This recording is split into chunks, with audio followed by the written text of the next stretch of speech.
안녕하세요. 경기 모처에 사는 33살 주부입니다.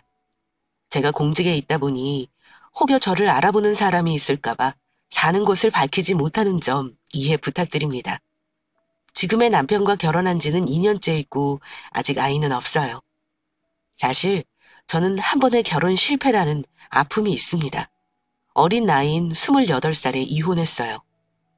저의 20대 시절은 곱게 부모님 그늘에서 자란 요즘 아가씨들에 비하면 참 험난했던 것 같습니다. 지금껏 어디에 제 속을 말할 것도 없었는데 이곳에 고백하는 기분으로 사연을 보내봅니다. 저는 첫 결혼을 좀 일찍 한 편이에요. 검찰 사무직 공무원 합격한 이듬해인 26살에 결혼했습니다. 전 남편은 제가 22살부터 만나 연애한 사람이고 무려 4년 동안 연애했어요. 저보다 6살 많았던 남편은 조그맣게 개인 사업하는 사람이었는데 먼저 결혼 얘기 꺼낸 사람은 남편 쪽이었습니다. 친정에 도움을 주고 싶었던 저는 결혼을 일찍 할 생각이 없었지만 남편이 적극 결혼 밀어붙이는 바람에 하게 되었어요. 첫 발령받고 나서 나이 어린 미혼 여직원 들어왔다고 저한테 관심 가지는 사람이 많았거든요. 남편은 누가 저 채갈까봐 전전긍긍했고요. 저는 준비된 것도 없이 멱살 잡혀 끌려가듯 어쩌다 보니 결혼했고요. 하지만 첫 결혼 생활이 길게 가지는 못했습니다. 전 남편과의 결혼 생활은 고작 2년 남짓이었어요. 전 남편도 저 재혼하기 얼마 전에 다른 여자 만나 재혼해서 잘 산다는 소식 들었습니다. 전 남편 놈이 재혼한 거 보면서 조강지 쳐버리면 벌 받는다는 말도 다 옛말이구나 하고 씁쓸했는데 얼마 지나지 않아 옛말 틀린 거 하나 없다는 걸 알게 된 사건이 있었습니다. 사람한테 함부로 상처 주거나 죄 짓고 살면 안 된다는 거, 불변의 진리라는 거 이미 제 사연 통해 아시게 될 겁니다. 저는 친정이 그리 넉넉하지 못했어요. 반면 남편은 시댁은 저희보다 형편이 괜찮은 편이었어요. 저는 언제나 친정만 생각하면 가슴이 아팠습니다. 너무나 힘들게 살아온 엄마를 잘 알기에 더 그랬어요. 전 쭉 이곳에서 자랐고 부모님은 제가 성인이 되어서 협의 이혼하셨어요. 저는 엄마랑 살았는데 아빠랑은 가끔 연락만 하고 살아요. 부모님은 그 당시 두 분 다 자기 명의 집안채 없이 전세살이 하셨습니다. 결혼할 때 친정에서 도움은 당연히 못 받았고요. 저도 직장 생활한 지 얼마 안 되어 모은 돈이 없었어요. 제가 20대 초반부터 알바 전전해가며 악착같이 모았던 돈이 3,500이에요. 하지만 결혼 비용을 보태주실 분이 안 계셨기 때문에 3,500으로 끝입니다. 시댁이 형편이 낮다고 하지만 그렇다고 집 한 채를 턱턱 해줄 만한 능력은 없어서 시댁살이 하다가 돈 모아 분가하기로 합의했었고요. 결과적으로 시댁이랑 같이 살기로 한 게 엄청난 실수였지만요. 아무튼 결혼하기 전에 예비 시댁에 갔을 때 시모는 차마 남편과 결혼을 대놓고 반대하지는 못했습니다. 시모도 저와 남편이 연애를 오래 했다는 걸 알고 있었고 그나마 제가 공직에 있다는 게 조금은 저의 안 좋은 처지를 받쳐주었달까요? 하지만 사람이 느낌이 있잖아요.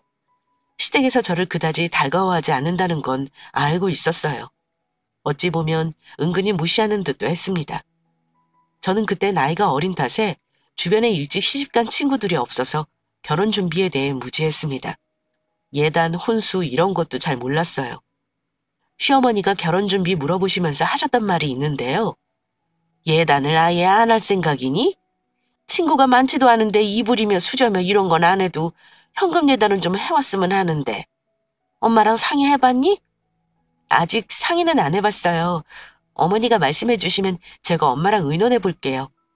그런데 어머니가 혀까지 차시며 아유, 부모가 제대로 없으니 네가 보고 배운 게 없어서 그런 거지.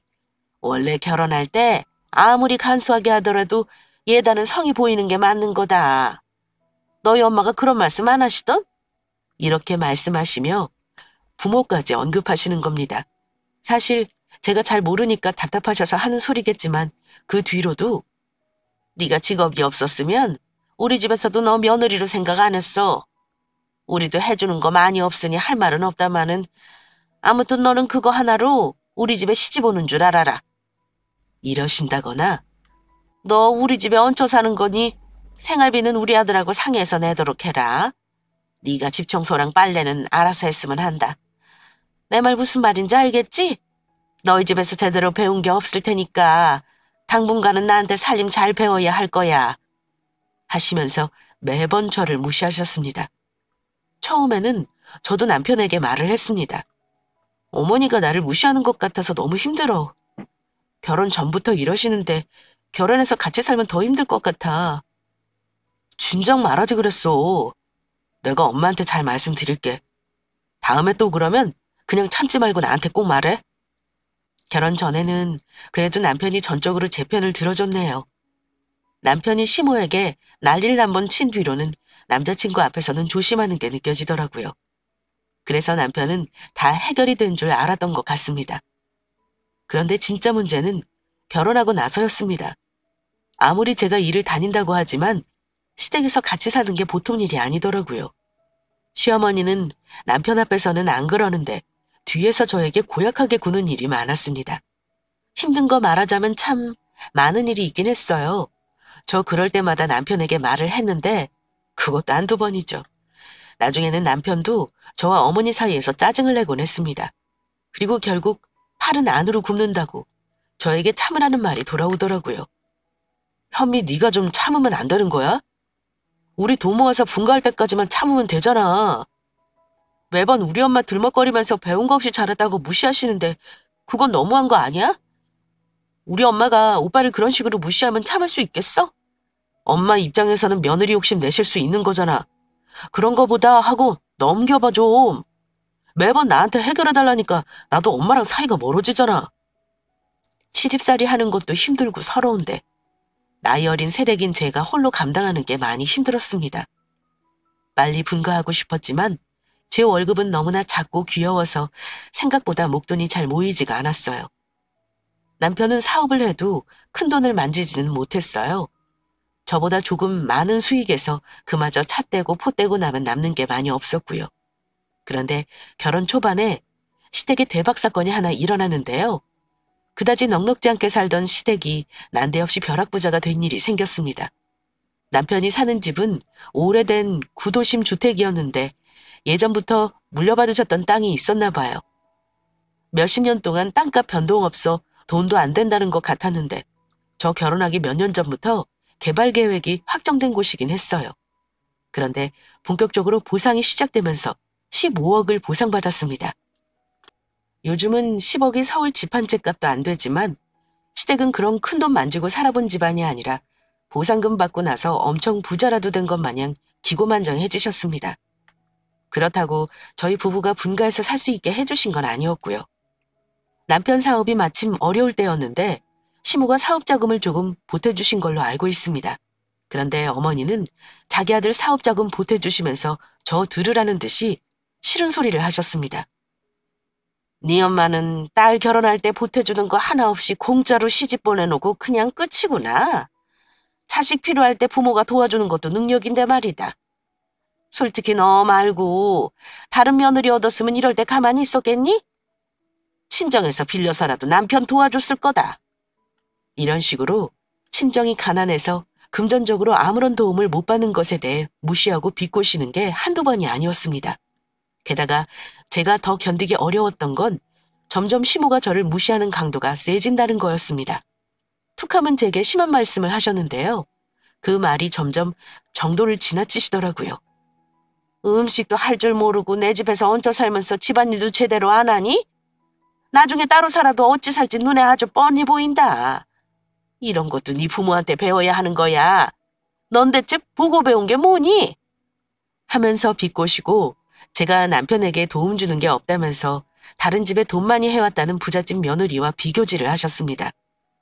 어머니가 그런 말을 하면 저는 바보같이 따지고 들지도 못했어요. 그러다 이혼을 마음먹게 된 계기는 남편 역시 시댁 형편이 좋아지면서 저를 은근히 무시하기 시작했다는 겁니다. 어머니가 우리 아들 정도면 훨씬 잘난 며느리 자리 얻을 수 있었다는 말에 세뇌가 된 건지 처음에는 제 편이었던 남편은 어머니가 대놓고 저에게 고약하게 구는 걸 점차 모른 척으로 일관했습니다. 거기까지는 견딜 수 있었습니다. 그런데 남편이 한 번은 가난한 제 친정이 지겹다는 말을 하더라고요. 대놓고 친정에 돈 쓰는 거 지겹다면서요. 누가 들으면 친정에 큰돈이라도 보내줬다 하겠지만 그게 아닙니다. 시집 오고 나서 저는 혼자 있는 엄마가 너무 측은해서 매사에 신경을 썼던 건 사실입니다. 남동생이 있지만 지방에서 직장 생활하고 용돈 보내봤자 엄마에게 큰 도움이 되지도 않는 거 제가 잘 알고 있었거든요. 월급 받으면 먹을거리 같은 거 조금씩 사서 택배로 보내드렸고 용돈도 많이는 아니고 2, 30만 원씩 남편 모르게 드렸어요. 그러다 보니 저는 저한테 돈을 함부로 쓸 수가 없었습니다. 그런데 남편 눈에는 제가 친정을 챙기는 게 구질구질하게 보였던 모양입니다. 당신은 왜 같이 사는 우리 부모는 안 챙기고 장모만 챙기는 거야? 처남도 직장 생활 하잖아. 근데 왜 너 혼자만 자식 노릇을 해야 하는 건데? 내가 너한테 생활비 주는 거 네 친정에 다 나르라고 주는 줄 알아? 어지간히 좀 해. 남편 말에 충격을 받고 할 말이 없더라고요. 남편이 속으로 그렇게까지 생각하고 있는 줄은 몰랐습니다. 매달 자기 돈으로 시부모 생활비는 드렸고 저한테 생활비를 많이 준 것도 아니었습니다. 100만 원도 안 되게 받았어요. 그런데 제가 무슨 친정에 억만금을 갖다 바친 것처럼 말을 하니 충격이었습니다. 남편마저 저를 무시하는 거 보면서 많이 울었습니다. 나중에는 대놓고 친정에 쓰는 돈 아깝다 말했고요. 내가 주는 돈 꼽을 쳐서 네 친정 갖다 주는 거 나 솔직히 화나. 그럴 거면 나 너한테 생활비 안 주고 말겠어. 이렇게까지 말하는데 참 서글프더라고요. 친정이 못 사는 거 그거 죄더라고요. 나는 한없이 안타까운 내 친정이 남편에게는 한치 건너라는 게 서운했지만 어찌 보면 남편 입장에서는 그럴 수 있을 거란 생각이 들었고요. 결혼하고 좋은 남편 만나 내 인생 빛 좀 보려나 했더니 아니었구나 하고 깨닫게 되면서 굳이 이런 모진 수모를 견뎌가며 살아야 하나 싶었습니다. 제가 그런 취급당한 거 저희 친정엄마에겐 일절 말할 수도 없었어요. 얼마나 가슴 아파할지 잘 아니까요. 저희 엄마 절대 의존적인 분 아닙니다. 디스크 터지면서도 계속 일 다니시면서 본인 먹고 살 돈 해결하시는 분이고 나중에 병원비 자식들한테 부담 안 지우려고 돈도 알뜰히 모으시는 분이에요. 평생을 부지런히 사셨음에도 넉넉하지 못하게 사는 엄마 처지가 가슴 아파 챙겨드린 게 이렇게 시댁에서 욕먹어야 할 일인가요?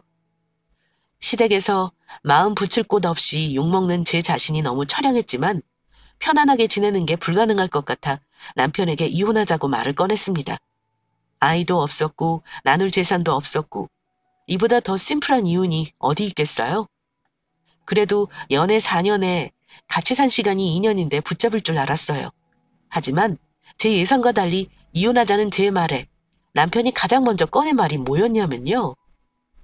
네가 먼저 이혼하자고 한 거니까 협의이혼으로 끝내자. 우리 재산 없는 거 네가 잘 알 거고 너 결혼할 때 혼수랑 예단해온 건 내가 계산해서 돌려줄게. 그나마 제가 해온 돈은 돌려준다니 다행으로 생각해야 하는 건지 이혼을 요구하는 사람은 저인데 이혼을 당하는 느낌이 들었습니다.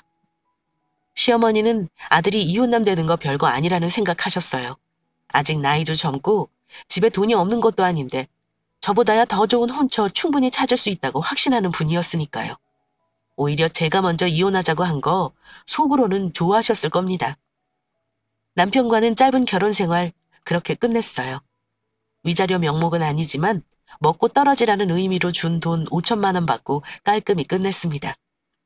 제가 시집 올 때 이래저래 든 돈에 조금 더 얹어준 셈이죠. 서로 중내산에 큰 소리치고 이혼한 건 아니었지만 다시는 결혼이라는 거 생각하지 않을 만큼 저에겐 상처였습니다. 함께 해서 더러웠고 다시는 만나지 말자고 했더니 자기가 하고 싶은 말이라면서 저더러 제주껏 잘 살아보라고 한 게 전 남편과의 마지막 대화였네요. 이혼하고 친정으로 다시 왔을 때 엄마는 울음을 참으시면서 요즘 이혼이 무슨 흠이야. 그럼 못돼 먹은 집구석에 내 딸이 더 아까워.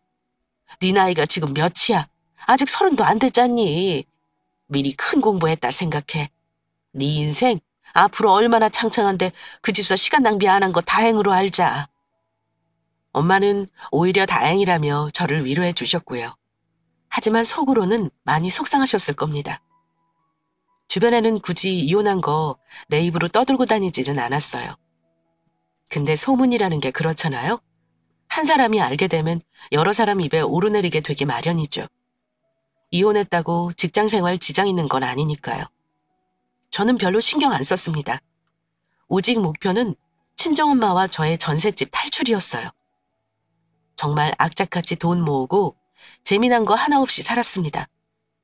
제가 이혼한 돌싱이지만 왜 그런지 모르겠는데 이혼하고 나서 똥파리 꼬이듯이 저한테 관심을 보이는 남자들이 꽤나 있었습니다. 이혼녀라는 거 알고 한번 찔러나 보자 하는 식으로 접근한 사람도 있었고요. 아무래도 나이가 어리고 이혼녀라고 저를 우습게 본 것도 있는 것 같아요. 저는 그런 사람들에게 저는 완전 철벽 치면서 내쳤고요. 나중에는 누가 소개해준다는 말도 듣기 싫을 정도였어요. 나는 혼자 잘 살 수 있는데 주변에서는 왜 저한테 남자를 소개 못해 안달복달 하는지 불쾌하기까지 했습니다. 그렇게 한 1년 넘게 철벽치고 사니까 주변에서도 잠잠해지더라고요. 그런데 인생이라는 게 내가 맘먹은 대로 흘러가는 게 아닌 게요. 제가 아무리 거부하고 결혼은 내 인생에 없다 큰소리쳐도 혼자 살 팔자 아닌 사람은 또 누군가를 만나게 되나 봐요. 제가 다른 지청으로 발령나게 되었는데 거기서 지금의 남편을 만났습니다. 결혼 안 할 거라 큰소리쳤던 게 무색할 만큼 좋은 사람입니다. 신기한 게 인연끼리는 알아본다는 게 맞는 말인 건지 처음 봤을 때부터 뭔가 느낌이 묘했거든요. 지금 남편은 저 이혼한 거 다 알고 있었어요. 저한테 관심 보일 때부터 미리 말했고 그런 거 아랑곳하지 않고 저 자체를 좋아해줬던 사람입니다. 이 사람과 1년 연애하고 결혼했는데 아예 마음고생 없었다고 하면 거짓말이긴 해요. 하지만 시어른들은 첫 결혼 때 시댁과는 전혀 다른 분들이셨습니다. 직장에서도 같은 지청에서 커플 나왔다고 유명했어요. 게다가 제가 이혼녀였고 남편은 초혼이었으니 사람들 입에도 많이 오르내렸을 겁니다. 검사 남편에 저는 사무직 직원이어서 은근히 시기 질투하는 사람도 많았어요. 하지만 주변의 시기 어린 시선에도 불구하고 첫 결혼 실패로 인해 트라우마가 있었던 저지만 지금의 남편과는 큰 문제 없이 지금껏 행복하게 살고 있습니다. 제 사연이 똥자 같은 남편 치우고 벤츠 남편 만나 재혼한 걸로 끝나냐 하면 그게 아닙니다. 지금부터 재혼한 이후로 전 남편과 얽혀 겪게 된 일을 말씀드릴 건데요. 지금부터가 진짜 기막힌 얘기입니다. 제가 재혼하고 나서 1년 남짓 지났을 무렵이었습니다. 이혼하고 나서 한 번도 연락하지 않았던 전 남편이 저한테 연락을 했어요. 그것도 부탁할 게 있다면서요. 저는 전화로 말하라고 했는데 꼭 만나서 얘기를 해야 한다고 하는 거예요. 전화로 얘기하면 되지. 만나기까지 해야 해? 무슨 일이길래 그래? 내가 너 일하는 곳으로 갈게. 아주 잠깐이면 되니까 10분만 내줘. 그 인간도 참 뻔뻔한 게 보통은 이혼한 전부인한테 부탁 같은 거 안 하는 게 정상 아닌가요? 점심때 주차장에서 잠깐 보기로 하고 기다리고 있는데 그 인간 돈은 잘 벌고 사는지 엄청 비싼 외제차를 끌고 나타나는 겁니다. 그거 보니까 또 배알이 꼴렸지만 나한테 아쉬운 소리 하려고 오는 사람이니 일단 무슨 말 하는지 드러나 볼 심산이었습니다. 반갑지 않은 만남이라 그런가 솔직히 내 입에서도 좋은 말은 안 나오더라고요. 결혼하고 아주 팔자가 좋으신가 봐. 이렇게 비싼 차를 끌고 나를 보자고 하고 말이야. 설마 차 자랑하려고 부른 건 아니지? 제가 비꼬면서 말을 하니 그 인간 역시 저를 약올리더라고요. 봤냐? 내가 너랑 이혼하고 나니까 내 인생에 기적 같은 일이 생기더라. 대운이 들어오는지 하는 일마다 술술 풀리고 겁나 돈 많은 여자 만나서 재혼까지 했다 이거야. 너는 아직 혼자냐? 하긴 여자가 한번 이혼까지 했는데 다시 사람 만나기 쉽겠어? 제가 재혼한 소식은 못 들었나 봐요. 돈 많은 여자 만나 재혼했다 자랑하길래 아 그러셔? 재혼한 여자가 돈 많다는 건 눈으로 직접 확인해 본 거야? 내 말은 그 여자 통장이라도 까봤냐는 거야. 그렇게 돈 많고 대단한 여자가 미치지 않고서야 당신이랑 결혼하겠어? 근데 당신은 나 재혼한 거 몰랐나 봐? 내가 알기론 당신보다 더 빨리 했는데? 주변에 소식통이 없나 보네. 당신하고 결혼할 때는 그렇게 마음고생했는데 지금 남편하고는 하나 막히는 거 없이 술술 일이 잘 풀리더라. 그 인간은 제가 재혼했다는 말을 듣더니 약간 표정이 변하더라고요. 아마 제가 구질구질하게 살기를 바랬나 봐요. 아, 그래? 흠 있는 네가 결혼까지 할 정도면 그 사람은 뭐 너처럼 한 번 갔다 온 사람이냐? 혹시 애 딸린 사람? 이렇게 제 속을 뒤집길래 저도 받아쳤습니다. 아니, 그 사람 초혼이야. 같은 직장에서 만났고 검사야. 누구랑은 다르게 인품이 훌륭한 사람이라 내가 존경할 정도지?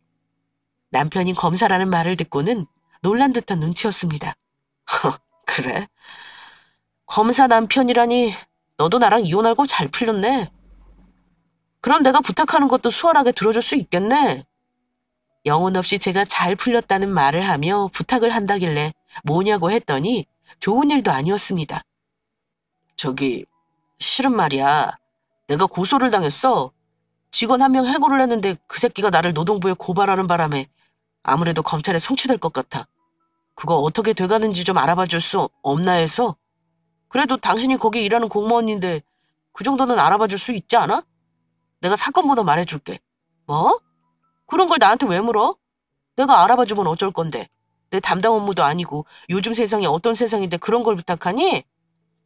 그런 부탁은 못 들어주니까 그냥 돌아가. 남편이 검사라며. 그럼 더 쉬울 거 아니야. 부탁 좀 하자. 웃기지 마. 검찰로 넘어오기 전에 변호사 써서 해결했었어야지. 돈 많고 능력 있는 마누라뒀다면서 변호사 고용할 돈도 없었나 봐? 못 들은 걸로 할 테니 돌아가.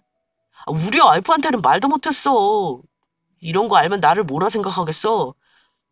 네가 좀 도와주라. 당신 참 뻔뻔하다. 이혼한 전 부인한테 와서 그런 부탁이 가당키나 해? 재혼한 마누라 자랑 비싼 외제차 자랑만 했으면 참아줄 수 있는데 말도 안 되는 부탁까지 하는 건 진짜 못 참겠다. 더 이상 할 말 없어. 저는 그 인간 부탁 매몰차게 거절하고 돌아섰습니다. 그 인간한테 감정이 남아있는 건 아니지만 자기가 아쉬운 소리 하러 와서 속 긁어놓는 것도 모자라 염치 없는 부탁까지 하는 거 듣고 나니 부하가 치밀더라고요. 게다가 꼴에 어울리지도 않는 비싼 외제차에 대단한 여자와 재혼했다고 뻐기는 게 뭔가 억울하기도 했고요. 저 역시 그 인간이 저와 이혼하고 못 살기를 바라는 못난 마음이 있었던가 봅니다. 내가 검사 남편 만나 결혼해 그 인간보다 더 잘 살 줄 알았는데 그 인간도 못지않게 부자인 여자 만나 잘 살고 있다는 게 짜증났던 거죠. 누군지 모르지만 그 여자도 참 남자 보는 눈 없다 싶었습니다. 한편으로는 그렇게 잘난 여자가 뭐가 아쉬워서 이혼한 돌싱인 전 남편을 만나 결혼을 했는지 의아했습니다. 어쨌든 전 남편 만난 일은 털어버리려 했습니다. 그런데 그 인간이 포기를 모르는지 그 뒤로 또 저에게 계속 연락하는 겁니다. 한 번은 제 핸드폰으로 지금 그 인간 와이프인 듯 보이는 남자의 신분증 찍은 걸 자기 마음대로 문자로 보내놓고는 괴상한 부탁을 하기까지 했습니다. 저는 연락을 계속 피했지만 이번만은 안 되겠다 싶어 마지막으로 경고를 하려고 전화를 받아 다시는 연락하지 말라고 말했습니다. 그런데 남편이 사정사정하면서 자기 말 좀 들어봐달라고 하기에 일단 말이나 해보라 했죠. 내가 오죽하면 너한테까지 전화했겠냐? 지난번에 말한 거 기억나지? 나한테 퇴직금으로 8천만 원 요구한 그놈이야. 알고 봤더니 내 와이프랑 뭔가 관계가 있는 놈이더라고. 나 고소당한 건 내가 해결해야겠지만 혹시 내 와이프 말이야. 조금 서감차는 게 있어서 그러는 건데 당신이 혹시 어떤 여자인지 알아봐 줄 수 있을까? 뭐? 절대 안 돼. 당신 와이프 신분증을 왜 나한테 보내고 알아보라면 알아야. 나더러 남의 개인정보를 막 조회해보라는 거야? 그럴 권한도 없고 그럴 수도 없어. 잘못되면 나도 쇠고랑 차. 이 일로 더 이상은 나한테 연락 안 했으면 좋겠다. 나도 오죽 답답하면 이러겠냐? 알았어. 일단 다시 말대로 할게. 심하게 거부했더니 그 인간도 포기하는 듯 싶어 저는 그 일은 덮고 잊을 생각이었습니다. 그 후로 전 남편 놈에게서는 더 이상의 연락은 없었어요. 그런데 참 오지랖 넓은 제가 문제인 건지 아님 전 남편에 대한 연민이 아직도 남아서 그런 건지 자꾸 마음에 걸리더라고요. 남편과 같이 밥 먹으면서 이런저런 얘기를 했는데 제가 전 남편 만났던 걸 굳이 숨길 필요는 없을 것 같아서 모두 얘기했습니다. 여보야, 그 인간 진짜 뻔뻔한 게 나한테는 재혼한 와이프 돈 많다고 자기 인생 기적이라면서 꼴사납게 굴었거든? 근데 뒤로는 지 와이프 뒷조사 좀 해달라고 몰래 신분증까지 찍어 보낸 거 알아? 딱 그 인간이 수준이 그래. 나한테 그런 부탁하는 것도 우습긴 한데 뭔가 그 인간 지금 인생 꼬이는 거 내 눈에도 보이는 거 있지. 이혼한 전 남편 얘기 듣는 게 결코 유쾌하지 않았을 텐데도 남편은 제 얘기를 잘 들어주었습니다. 그런 거 안 된다고 딱 자른 건 당신이 잘했네. 알아봐 줄 수 있는 것도 아니지만 당신도 큰일 날 수 있어. 근데 뭐 얼마나 대단한 여자길래 그래? 어디 한번 얼굴이나 보자. 남편이 얼굴이나 한번 보고 싶다는 말에 저는 주저하지 않고 보여줬습니다. 남편은 문자 속에 그 여자의 신분증을 한참을 들여다보더라고요. 그런데 한참을 들여다보던 남편이 고개를 갸웃거리는 겁니다. 김정순? 당신보다 훨씬 못생겼네. 김정순이라? 이상하네. 왜 이렇게 낯이 익지? 어디서 봤더라? 여보, 당신 이거 나한테도 하나 문자로 보내줘봐. 어? 이걸 왜? 의아해하는 제게 남편이 이러더군요. 일단 보내놔봐. 이상하게 낯이 익어서 그래. 남편 말대로 그 여자 신분증을 남편에게 전송해놓긴 했습니다. 그런데 바로 그 다음 날 남편이 이러다 말고 제게 전화를 해서는 이러는 겁니다. 자기야, 아무래도 내가 그 여자 누군지 알아낸 것 같아. 우리 마누라가 한 건 했네? 난데없이 그 여자 정체를 알았다는 말에 저도 깜짝 놀랐습니다. 어머, 여보, 남의 개인정보인데 혹시 당신한테 문제 생기면 어쩌려고 그래? 그 여자가 뭐길래 그러는데? 걱정 마. 이름하고 얼굴만 가지고 확인한 거니까. 그 여자 뭐 하는 여자인 줄 알아? 글쎄, 사기 전과자야. 그전에 혼인빙자 사기죄에 보험 사기에 아주 이력이 화려하네. 이름이 특이해서 내가 어디서 들어봤다 했더니 떡하니 숲에 전단에도 있는 여자더라. 참나. 당신 전남편이란 놈은 대체 뭘 하고 다녔길래 그런 여자한테 꼬였대? 정말이야? 세상에, 그럼 어떻게 해야 해? 어쩌긴 잡아야지. 자기 전남편한테 말해. 지금 사는 곳 주소 어딘지 알아오고 혹시 그 여자 지금 집에 있는지 만약에 없으면 집에 언제 들어오는지 자세하게 물어보고 나한테 연락 줘. 그쪽 지검에 수배 요청해서 잡으라니까. 놀랄 일 많이 겪어본 저도 이런 일은 또 처음이었습니다. 그것도 다시는 꼴 보기 싫은 전남편과 얽혀서 도와주는 꼴이 되어버리는 것도 짜증나긴 했어요. 하지만 미운 건 미운 거고 일단 다른 사람에게 사기친 나쁜 년이라니까 그것만 생각하기로 하고 전남편에게 연락했습니다.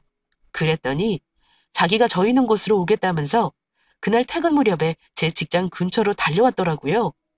남편에게 들은 말을 전달했는데 남편은 설마 하며 안 믿는 눈치더라고요. 당신이 믿든 안 믿든 팩트는 맞아.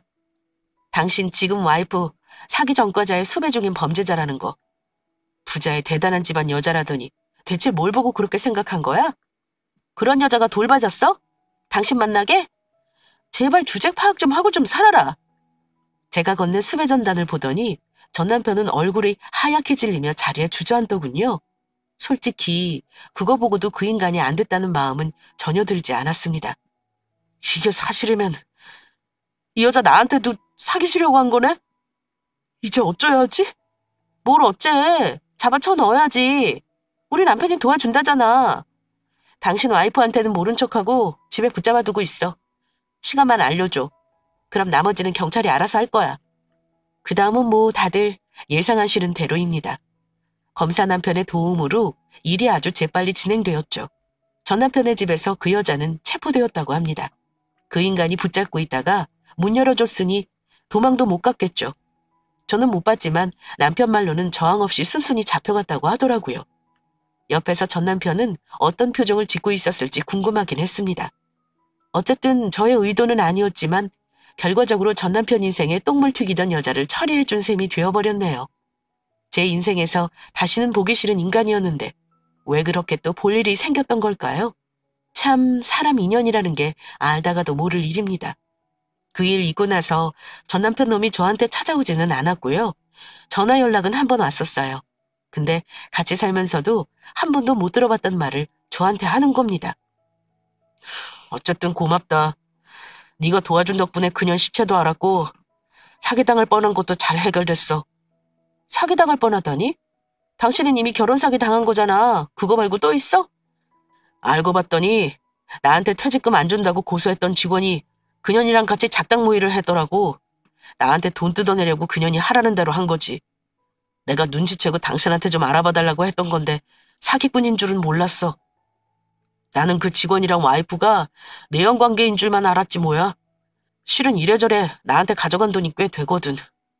그 돈은 아마 못 돌려받겠지? 아, 내 인생이 왜 이리 꼬였는지 모르겠다. 아무튼 고맙다는 인사는 해야 할 것 같아서 연락했어. 그래, 일단 감사 인사는 내 남편에게 전해줄게.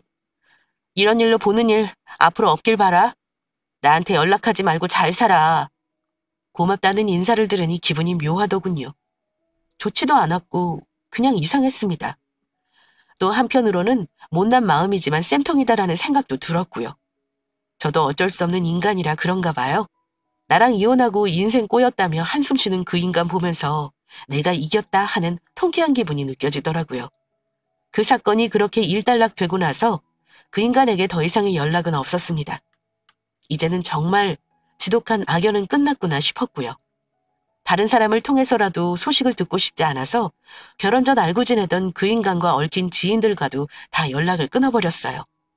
그러다가 그 일이 점차 기억에서 잊힐 무렵 저는 또 한 번 어처구니 없는 연락을 받게 됩니다. 이건 최근에 있었던 일인데요. 저는 그 인간 번호를 비롯해 시댁 식구들 번호를 모두 차단해놨어요. 아마 저한테 연락을 했어도 통화가 안 됐겠죠. 그런데 제가 일하는 직장으로 그 인간이 연락을 한 겁니다. 수화기 너머로 그 인간 목소리 듣고는 정말 기절할 뻔했습니다. 경찰에 신고하는 것까지 진지하게 고려했어요. 저랑 꼭 연락을 해야 할 다급한 일이 뭐 있겠습니까? 또 보나마나 아쉬운 소리 할 게 뻔했죠. 예상은 빗나가지 않았고 그 인간 한다는 소리가 이거 내가 하는 마지막 부탁이야. 이혼할 때 내가 준 돈 있지? 내가 가만히 생각해봤거든? 그 돈 당신한테 준 거는 혼자 사는데 보태 쓰라 준 거지 재혼하는 데 쓰라고 준 돈 아니야. 그거 나한테 내놔야겠다. 나 실은 사기당해서 집도 날리고 돈 한 푼이 아쉬운 상황이야. 내가 생돈 달라고 하는 거 아니고 내가 준 돈 돌려달라고 하는 거니까 마지막으로 그 돈 주면 다시는 연락 안 할게. 들을 가치도 없는 말을 뭐 그리 장황스레 하는지 귀가 썩는 줄 알았습니다. 마치 저한테 맡긴 돈 되찾아간다는 듯 말하는 그 논리도 어이없었고요. 그냥 놔두면 안 되겠다 싶었어요. 물에 빠져 죽을 뻔한 사람 구제해줬더니 이거 뭐 보따리 내놓으라는 식이잖아요. 완전 선을 넘은 거죠. 정신 차려. 이 인간아. 지금 누구한테 돈을 내놓으래? 당신 부모한테 받은 돈은 다 어쨌냐? 뭐? 재혼하는 데 쓰라고 준 돈 아니라고? 야, 말은 똑바로 해. 네가 나한테 1억을 줬어? 2억을 줬어? 내가 니네 집에서 시집올 때 해온 돈만 3,500이야. 2년 동안 내 월급 당신네 집에 쏟아부은 거 생각 안 하냐? 이딴 개소리 하려고 내 직장까지 전화했어? 당신 내 남편 누구인지 잊었나 본데 내 남편 검사야. 이제는 내가 그냥 넘어갈 수가 없네. 당신 고소미 한 번 더 먹어볼래? 제가 불같이 화를 내는데도 남편은 저한테 울먹거리며 사정을 하더라고요. 내가 말 잘못했다. 너한테 도와달라고 할 명분이 없어서 갖다 붙인 거야. 내가 다 사과할 테니까 이번 한 번은 사정 좀 봐줄 수 없겠어? 우리 부모님 돈 없어. 이미 내가 다 끌어다 써서 겨우 집 하나 지키고 있는데 내가 어떻게 또 손을 벌려. 주변에 도와달라고 할 인간이 고작 나뿐이라니. 당신 인생도 참 가련하다. 이번 일은 내가 남편한테 말 안 하고 넘어갈 테니까 다시는 연락하지 마. 제발 내 인생에서 꺼져. 한 번만 더 이러면 바로 당신 경찰에 신고할 거니까 각오해. 알겠어? 그게 그 인간과의 마지막 대화였습니다. 다행히 그 뒤로 지금까지는 아무 연락 없었고 들은 소식도 일절 없네요. 알고 싶은 생각도 없고요. 그 인간 다 말아먹었다고 하지만 그건 본인 말이고요. 아마 수아는 좋은 사람이라 뭐든 해먹고 살 겁니다. 전 남편 놈이 저한테 돈 부탁한 건 남편에게 말하진 않았어요. 사람 좋은 남편이지만 그거 알면 가만히 안 있을 것 같아서 일단 비밀로 했습니다. 하지만 친정엄마에게는 있었던 일을 죄다 얘기했죠. 사건 전말을 다 듣고 난 엄마는 놀라면서 딱 한마디 하시더라고요. 옛말 틀린 거 하나 없는 거야. 원래 조강지처만은 처 없다 그랬다. 그놈이 너 무시하고 내친 거 죄 받는 거지 뭐겠어? 못된 년 만나서 된통 당해봤으니 알겠구나. 지가 지발로 복 찼다는 거 말이야. 엄마도 참, 그때는 내 처지도 그리 잘난 거 없었는데 뭐. 사람 볼 때 심성이 제일 중요한 법이야. 너 봐라. 너무 착하기만 해서 사람한테 치이고 손해보고 산다 싶었는데 이렇게 좋은 신랑감 만나서 떵떵거리면서 살잖아? 그게 다 네 복인 거야. 암튼 엄마는 속이 다 시원하다. 10년 묵은 채증이 다 내려가는 기분이야. 엄마 하는 말 들으니까 그동안 티를 안 내서 그렇지 엄마도 속이 많이 상하셨을 거란 생각이 들었습니다. 지금 저 잘 사는 거 보고 다 잊었다 하시지만 그렇게 통쾌해하시는 거 보니까 좀 우습기도 했고요. 친정엄마는 LH에서 공공분양받아서 입주하셨고 아직까지도 일을 하십니다. 제가 용돈을 많이 드리는데도 그 돈 받는 거 미안하시다고 쓰지도 않고 모으고 계시고요. 어렵게 살 때 생각하면 제가 지금 이만큼 누리고 사는 게 가끔 믿어지지 않을 때가 있어요. 엄마 말대로 이렇게 사는 게 정말 다 복인 걸까요? 저는 아직도 잘 모르겠습니다. 착하게 살면 복이 온다. 저는 이런 말은 하고 싶지 않아요. 어쩌면 어릴 때 좀 더 약은 사람으로 살았다면 이혼 같은 거 안 하지 싶었을까 하는 마음도 가끔 듭니다. 아직 제가 인생 경험이 풍부하지 않은 나이라 그런 거겠죠? 첫 번째 결혼해서 불행하게 보낸 그 황금 같은 20대의 시간이 너무 아깝고 그때만 생각하면 제가 불쌍해요. 저는 제 사연 듣는 분들께 남녀관계에서 너무 헌신하지 말고 조금은 계산적으로 야같다 싶게 연애하라고 말씀드리고 싶어요.